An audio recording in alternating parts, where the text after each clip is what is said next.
So good day everyone, I'm Jima. So for today's video is I will be making an understanding video presentation about the flaw of the following, which is the template injection and the SQL injection.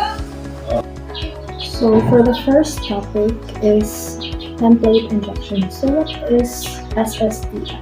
So server-side template injection is a vulnerability where the attacker injects malicious input into a template to execute commands on a server side. So this vulnerability occurs when invalid user input embedded into the template engine, which can generally lead to remote code execution or the RC.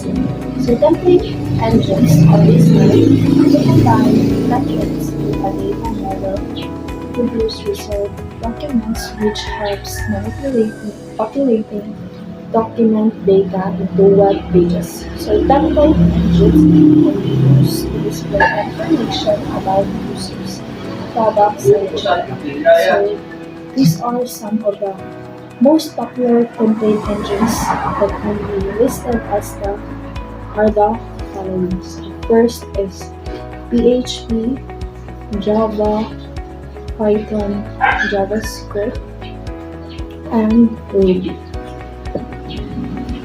So when input validation is not properly handled on the server side, a malicious server side template injection payload can be executed on the server, which can result in remote code execution. So now let's talk about Rails programming. So Rails controller are designed to implicitly render new files based on the method being invoked. So for example, when evaluating a control use, show method, the framework will fall back to implicitly rendering the show.html.plb file. There are no explicit renders statements. So in many cases, however, developers will decide to explicitly render the context-based formats such as text, JSON, XML, or an entirely different view file. So a view file in this context would be templating language files such as ERB, HTML, and so on.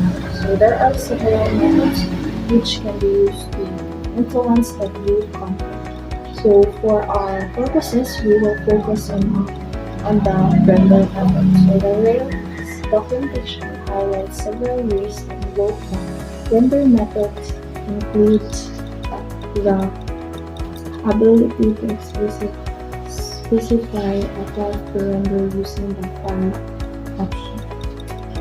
So if you read the documentation around this method and you find yourself a bit unsure about the desired functionality, you're not alone. So in fact, let's consider a snippet of code. So at first glance, this code seems pretty simple, and one would guess that the desired purpose of the specified controller action was to render the view template, which is specified via a template parameter. It is not clear though the Rails will look to find the specified template. So does it look in the views directory? Does it look in the application root, or does it look elsewhere? So it is expecting a template name, a file name which specific extension, or a full file path. So there are many unanswered questions that can only be resolved by looking at the implementation papers. So for the explanation, the render mechanism seems to be a prime example of a simple function trying to accomplish too much, and this is where the problem lies. Let us assume that expected behavior with a render mechanism is to attempt the render the file in up/view/users/hashtag forums seems like a plausible plan. So providing the template monitor which with a value of dashboard will attempt to load the template in app-view-user-dashboard.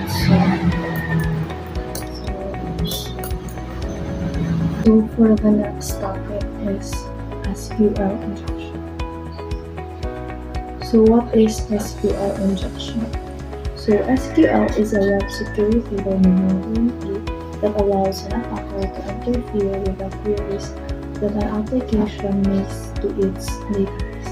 So it generally allows the attacker to view data that they are not normally able to detect.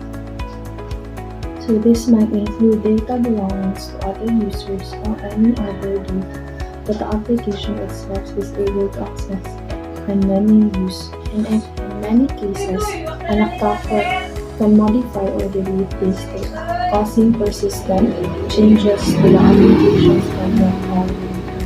So in some situations, an attacker can escalate an SQL injection attack to compromise underlying server or other back-end infrastructure or perform a denial of service attack. Now let's talk about Yahoo Sports Blind SQL. So a blind SQL vulnerability occurs when you can inject SQL statements into a query but can't get the query directly.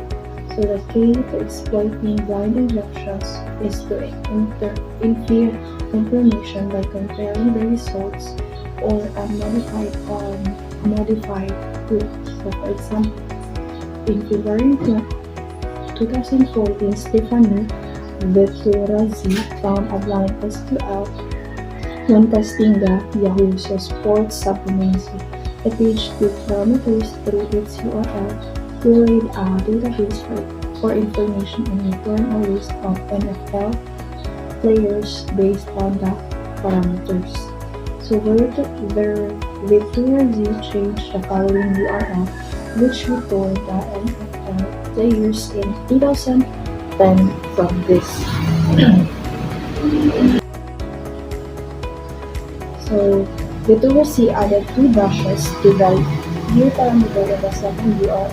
So figure 91 shows what the page looked like in the Yahoo before Vettorazzi added 2 dashes. So in the figure 92, it shows the result after Vettorazzi added a dashes. So the player returned in figure 91 different from those returned in figure 92. We can see the accurate query because the code is on the back end of the website, but the original query likely caused each year alternative to an SQL query that looks something like this. So that will be all now. Thank you.